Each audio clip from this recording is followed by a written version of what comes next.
Olá, família! Vamos continuar falando sobre os cuidados essenciais com o seu bebê nos primeiros dias de vida? Começamos com a higiene da boca logo após o nascimento.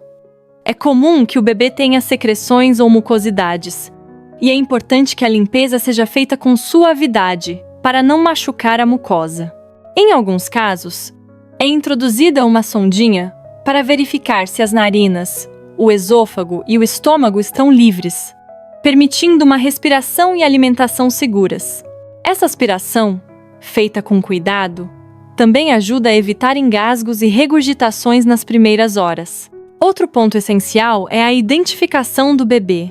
Para evitar trocas, cada recém-nascido é identificado com muito rigor logo após o parto, geralmente com uma pulseirinha no punho ou na perna, contendo nome e número do leito, além das impressões digitais e plantares. Segurança sempre em primeiro lugar. Agora, sobre a colocação no berço.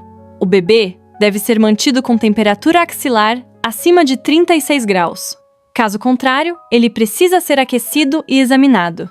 Ao deitá-lo, prefira manter a cabecinha ligeiramente mais alta que os pés, numa posição levemente inclinada, para evitar sufocamento caso ele regurgite. Evite também luz direta no rostinho. E lembre-se, se o bebê chora, pode ser sede, fome, frio. Muitas vezes, um colinho, carinho ou o peito da mãe já bastam para acalmá-lo. Na maternidade, o peso do bebê é medido diariamente, mas em casa, isso não é necessário. Quanto à roupinha, prefira peças com botões e que sejam fáceis de vestir e tirar. Evite tecidos plásticos ou impermeáveis direto na pele, eles dificultam a respiração da pele do bebê. Em dias quentes, vale colocar uma fraldinha entre o lençol e o protetor impermeável.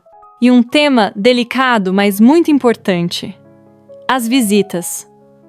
O melhor presente que um recém-nascido pode receber são fraldas. Mas visitas, só com muito cuidado. O ideal é que vá apenas uma pessoa por vez, sem sintomas de resfriado ou gripe.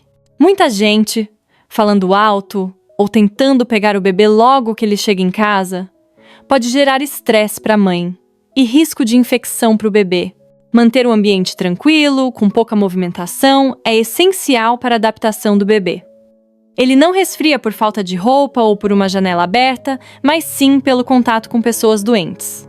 Então, por mais que seja tentador apresentar o bebê para todo mundo logo nos primeiros dias, o mais importante agora é garantir paz, proteção e muito aconchego.